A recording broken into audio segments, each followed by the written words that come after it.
We're at the nets with the South Africa side. Game 1 done against the hosts, and the worst possible result. I say worst possible because of the way that the loss happened. It's a big loss, 104 runs, and it means therefore you've got to try and pick yourself up for the rest of the tournament. Doesn't mean they're out of it, but it's a heavy practice that they have today. As we look around here at the nets, there are a few guys hanging about. Well, first of all, a couple of gentlemen that didn't play, David Miller as well as Chris Morris. Whether they get a go in the next game, we'll have to wait and find out. In the nets themselves, there's some key men who are in there: Faf du Plessis, Rassie van der Dussen and Aiden Markram. It was interesting actually that South Africa decided to go with both those two, van der Dussen and also Aiden Markram. Expectation would have been that Miller would be one of those that played, and one of the two that are in the nets might not have played. How they go in the next one, well, we'll have to wait and find out as they try and make sure that they balance things exactly right in trying to ensure that they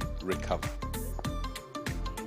A look at South Africa's bowling, and I tell you what, they'll be quite happy with how they went. 311 at the Oval against an England side that are pretty good, and we're looking good after a decent start. Yes, lost Bairstow really early, but recovered, and the pitch looked decent enough. They kept them in check. 50s, but nobody going through. Stokes was good, yes, but South Africa can be happy with their work. As we look at who is there, I mean, there goes Shamsi, Petlugwayo's there, Rabada, then Pretorius.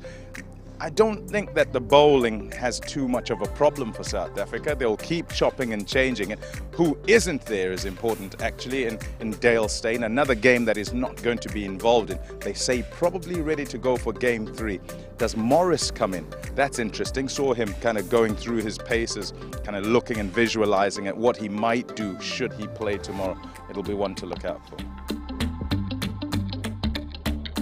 Bangladesh have now turned up, and actually quite a few people around here. Start with the coaching side for Bangladesh and just have a look there on my left. Courtney Walsh, bowling coach of course, and then just here, Neil McKenzie in the white hat.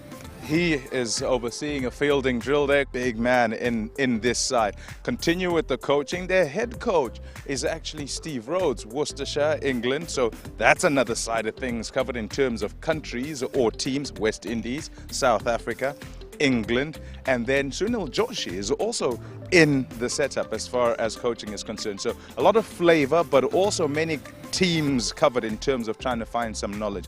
As far as the side is concerned, you see a lot of fielding, batting in the nets there. There was some bowling and football going on a little bit earlier. Tamim Iqbal is important. He hurt his arm.